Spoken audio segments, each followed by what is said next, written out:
Defense News. It's proudly sponsored by Navy Federal Credit Union. If you're a member of our nation's armed forces, the Department of Defense, or if your family is, we'd be proud to serve you too. On this edition of Defense News Weekly, we'll see the Air Force's first F-35 deployment to the Middle East, learn about what's next for the Chinook helicopter, and get the latest details on the program to replace America's intercontinental ballistic missiles. We'll also sit down with Veterans Affairs Secretary Robert Wilkie and watch naval leaders talk about the future of the service, with in-depth interviews, up-close video, and leading analysis. This is Defense News Weekly.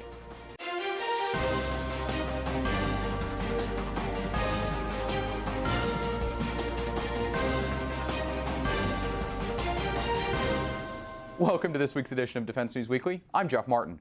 We've got a busy show, but before we dive in, here's some headlines from the week.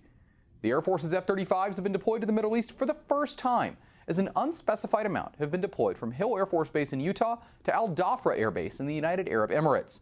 They'll be used to bolster the Air Force's firepower across the region as the service conducts airstrikes in both Afghanistan and against the remnants of the Islamic State. But this isn't the first overseas deployment for the aircraft, as it's also been deployed from Hill to both Europe and Asia in the past. And the Air Force also expects the price of new intercontinental ballistic missiles to rise in the near future, but that's mainly to pay for new infrastructure like silo overhauls, not the actual missiles themselves. At least that's according to the head of Air Force Global Strike Command. In fact, the Air Force is predicting the price estimate will drop after deciding a winner, at least according to General Timothy Ray. But this all comes as the program is on a collision course with House Armed Services Chairman Adam Smith, who has expressed serious doubts in opposition to nuclear modernization in the past. What's to be the fate of the CH-47F Chinook Block II helicopter? Well, as of now, it looks like it won't take off, as the Army says they'll only be buying Block II versions of the Special Operations Chinook, not the standard F model. In fact, Service Secretary Mark Esper says the Army won't be rethinking their decision, and that money for the Block II will be put into the Future Vertical Lift effort, which is expected to yield new reconnaissance and assault aircraft.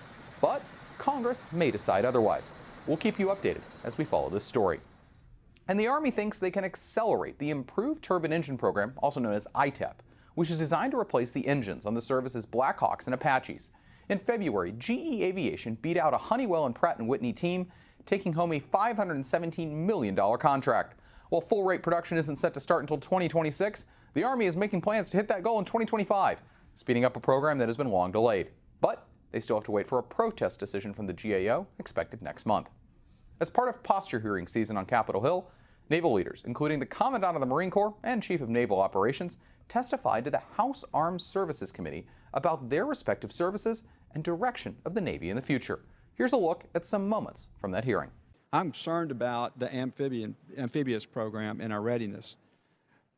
Do I have a legitimate concern? Do you have a concern about where we are on the amphib program? We worked really hard with the Navy on the maintenance processes for amphib ships, and I believe the Navy has a backlog and a number of platforms for maintenance. So yes, we're concerned about the availability of these platforms. This is not something that happened overnight, and we've been funding maintenance and readiness at a higher level. So we're hoping to see a better availability of these ships, but it is something that the CO and I talk about, and he's tracking all this as we are, making sure that the platforms we do have are available and they have the mods and other changes they need. So we're not where we want to be, but we're continuing to work on it. What is your assessment of the current ready reserve fleet and the ability of it to support the national defense strategy? Sir, as I'm sure General Lyons told you, we currently meet the requirements, but that fleet is aging out quickly, and so the need for recapitalization there is urgent. We're working very closely with Transcom and also Admiral Busby. We are taking sort of a three-pronged approach. One is to do life extensions where those life extensions make fiscal sense. The second approach is to buy used ships that will meet the requirements, and we're taking advantage of all the authorities that Congress has given us with respect to buying used. And then the third is to build new. And so it's the combination of those three.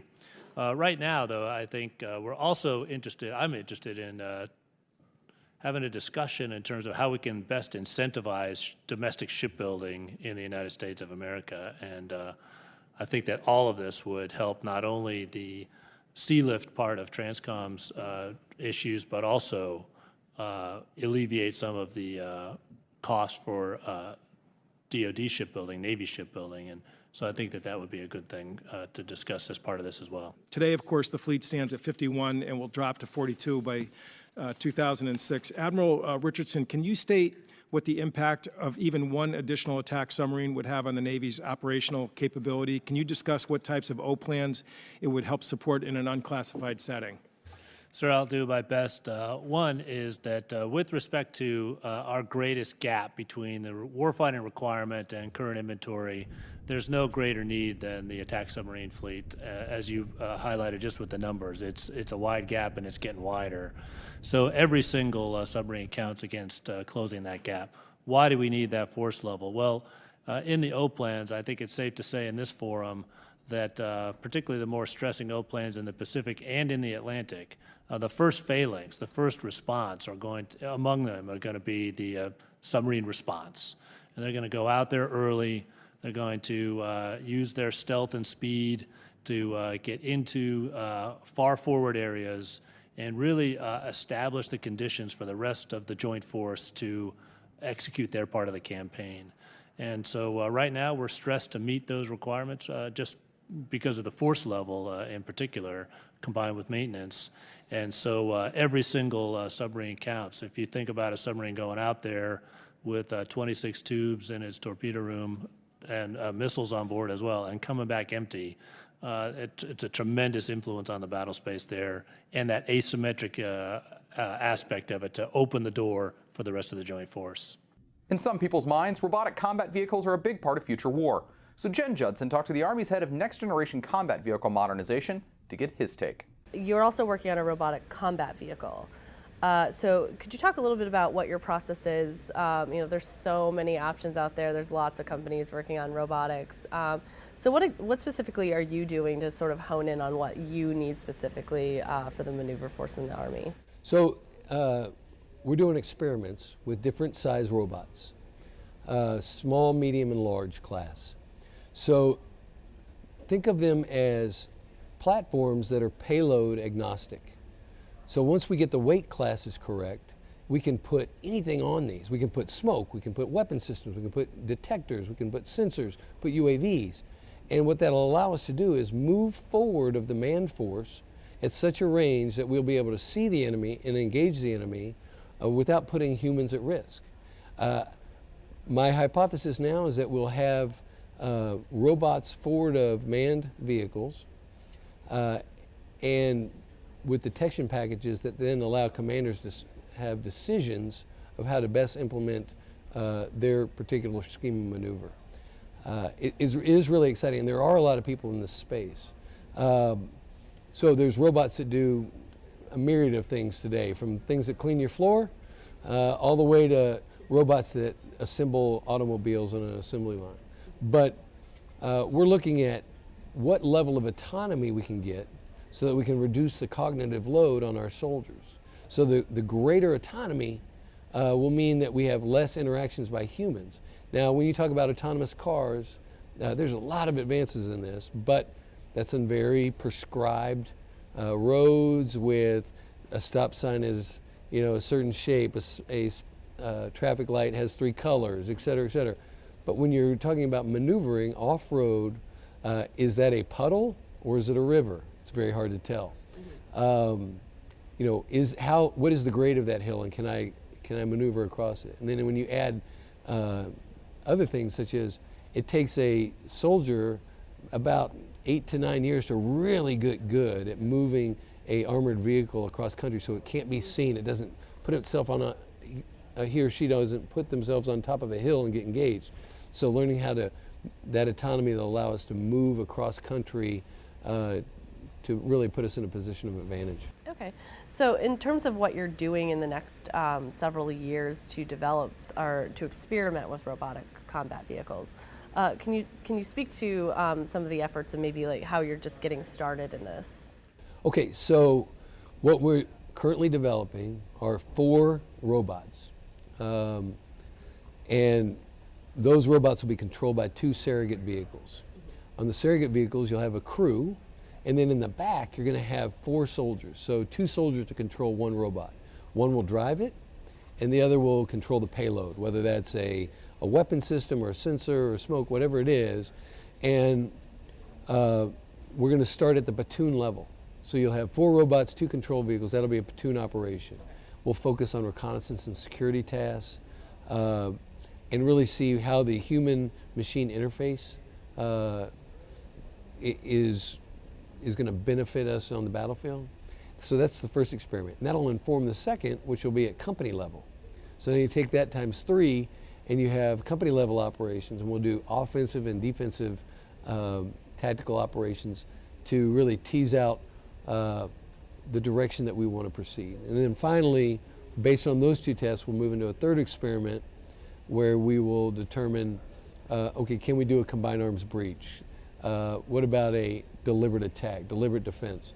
And then that will inform a decision by Army senior leaders of, is this something we want to proceed with? Do we want to continue to spend money in this effort or just continue to fight that we have? But if we do decide, I believe, and I believe I should be the biggest advocate, that robots are going to change the way we conduct warfare.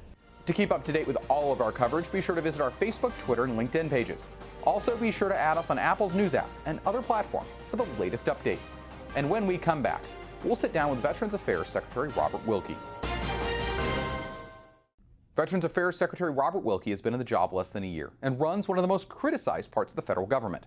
He recently sat down with Military Times Deputy Editor Leo Shane to talk about the future of the department. Take a look. Mr. Secretary, thank you so much for sitting down with us. I wanted to start off, you've been on the Hill quite a bit recently talking about how we've moved from being in the most, getting ready for the most transformational period in VA in decades to being in the middle of it.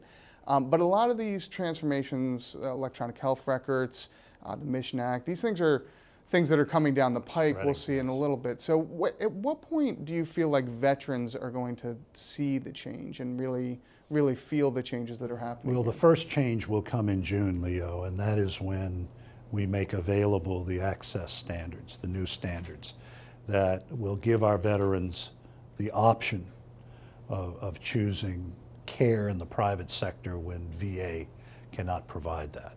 That is slated to go online on June 6th.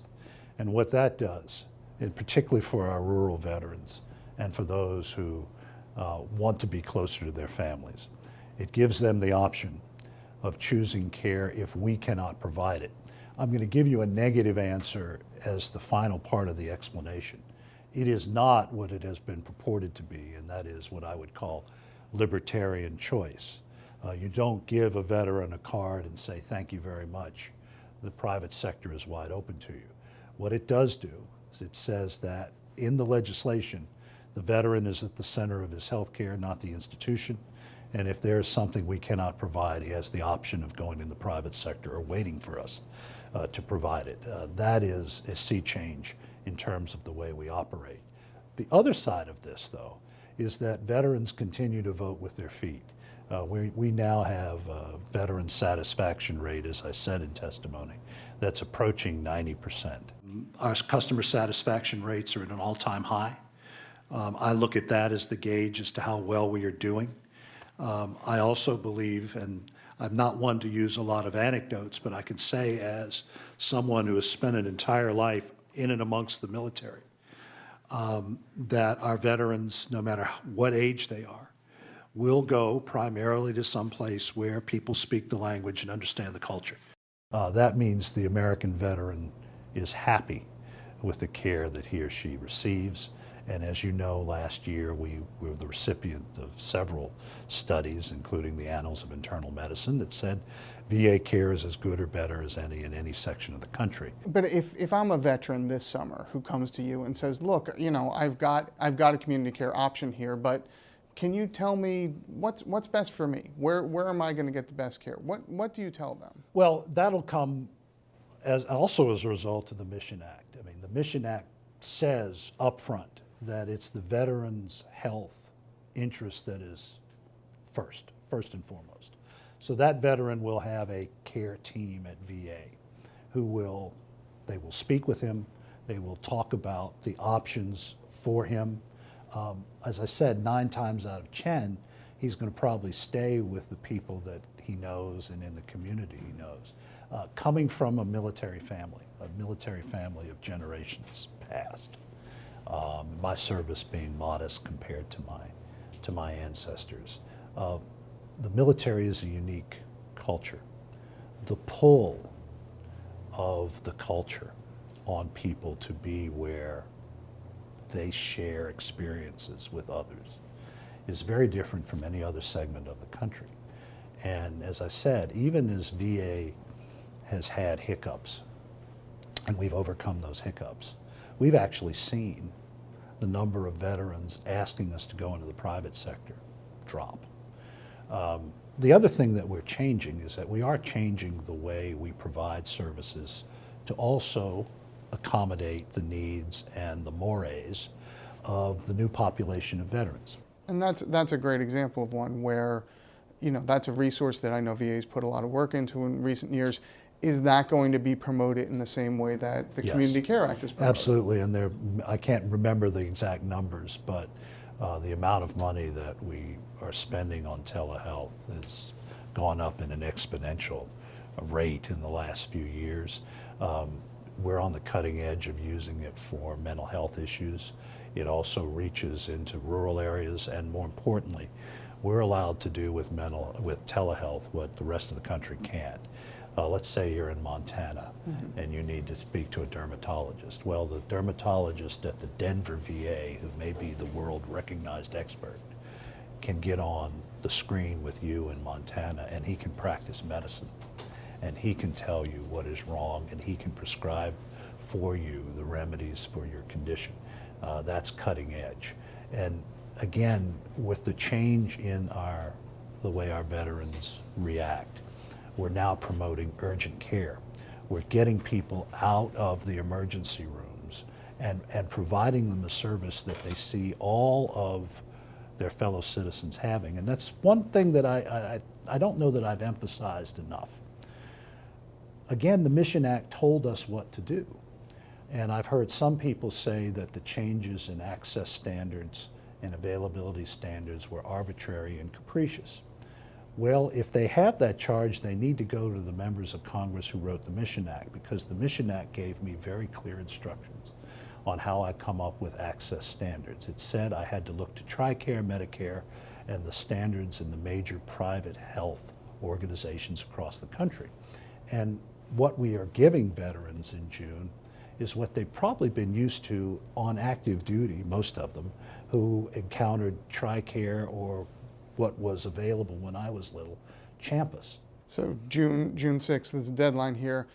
Is VA going to be ready? There's been a lot of concerns about the IT. We saw what happened last fall with the GI Bill and the payments. You were just speaking about some of the needs and improvements. How, you know, as we see this transition in, veterans are rightfully skeptical that VA will be ready for it. So I am expecting the decision support tool to be ready on June 6th. That's really the crux of this. A decision support tool is something that our medical professionals at VA will use when Leo Shane, veteran, comes to us, tells us what is ailing him, and we may not have that service. The doctor punches up on the decision support tool the option in the private sector for that service. If Leo Shane wants to partake of that, then he has access to that. Now let's say that, again, statement against interest, let's say that our doctors aren't ready to handle that. I think they will be. But we also have in place, as any good military organization will have, redundancies, that they will have another system supporting that can get our veterans what they need. But let me again go back to what it isn't. It is not a Medicare card. It is not libertarian free market medicine. Congress didn't tell us to do that.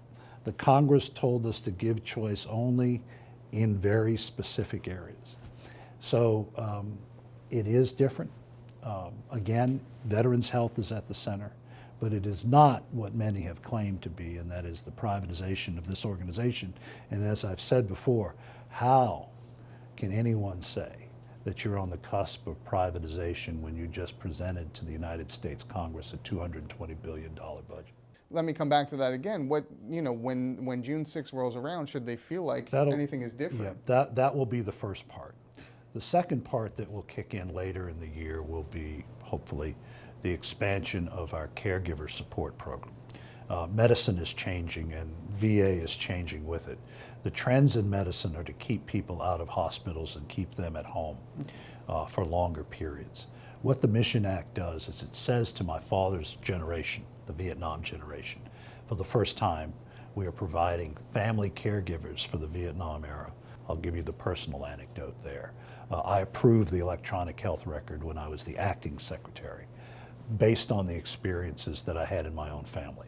Father, very decorated combat soldier, terribly wounded in the invasion of Cambodia, came out of service in the Army with terrible problems, two new knees, two new hips, had lead in his body.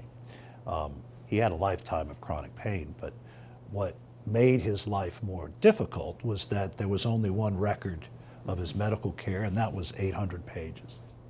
The only copy. And for the next almost 35 years of his life, that's the only thing that he could carry around, and that's why I made the decision on the electronic health record, so we never encounter that again. Coming up, we're going to visit a very special bar outside Fort Bragg.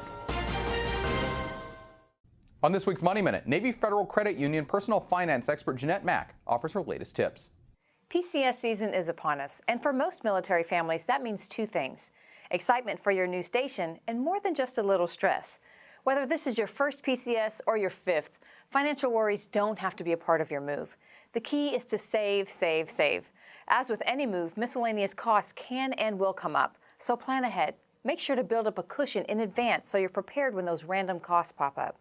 Make a list of all things big and small, like shipping costs for pets if you're moving overseas, or a deep cleaning fee for your home. This way you can have an idea of the upcoming expenses and how to budget. Opening a dedicated savings account for this helps keep you on track. And make sure to save your receipts. While some expenses may not get reimbursed by the military, they may qualify for tax deductions. So if you haven't saved as much as you'd like, do yourself this favor to get back some of those costs at tax time. The next time you move, you've got what you need to know before you go. Thanks, Jeanette. We'll see you next week. To get more defense news coverage, be sure to visit our website at defensenews.com and subscribe to our early bird brief, delivered to your inbox every weekday morning to get you ready to start the day. And coming up, we're going to visit a very special bar outside Fort Bragg. Inside a former barber shop outside Fort Bragg in North Carolina, there's a special bar. Let's go take a look inside Legends Pub. Now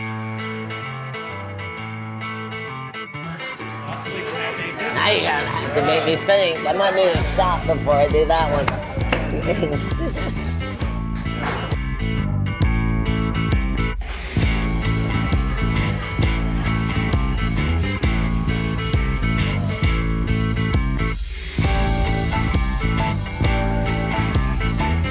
In 1979, I moved here with my first husband, and 4 years later we divorced, and I ended up staying here and got into the biker community at the other bars that I worked at, and this place became available and I bought it.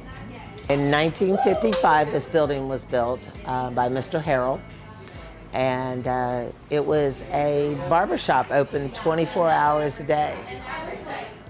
Every walk of life comes here. Business owners, military based on, prior military, a lot of retirees. You have a wall behind you. Absolutely. There's a lot of friend and family. Military, like I said, once again, every walk of life is on that wall. That's even a dog. Scott Sather is on that wall, our memorial wall. He was in the Air Force. He was killed over in Iraq at the very beginning. A couple beers, we were standing over at the table over there. He says, if anything happens to me, I want you to have a party, celebrate my life here. I love this bar. And I said, just come home, we'll celebrate your homecoming. And God forbid, he didn't come home the way we expected him to. But we threw a party. Trust me, we threw a party to celebrate his life. And that's what we do here. We celebrate life. The kindness and the family that's been built here is amazing. Like I said, every walk of life comes in here, you know, from the bikers, people that will never own bikes, people that might own a bike next year or 10 years from now. It's their choice, but it's just, we're family here. That's what we've based ourselves on for 22 years, is just being family. That's all we have time for this week. But if you want to see and read more, be sure to head over to our website at defensenews.com. Thanks for joining us, and we'll see you next time.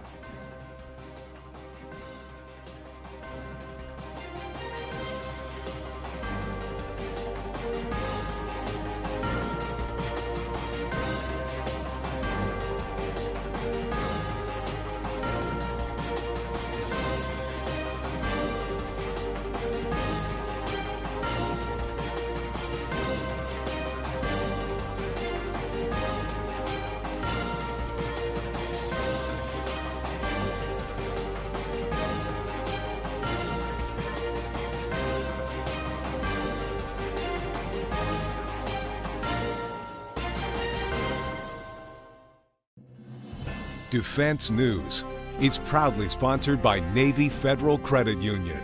If you're a member of our nation's armed forces, the Department of Defense, or if your family is, we'd be proud to serve you too.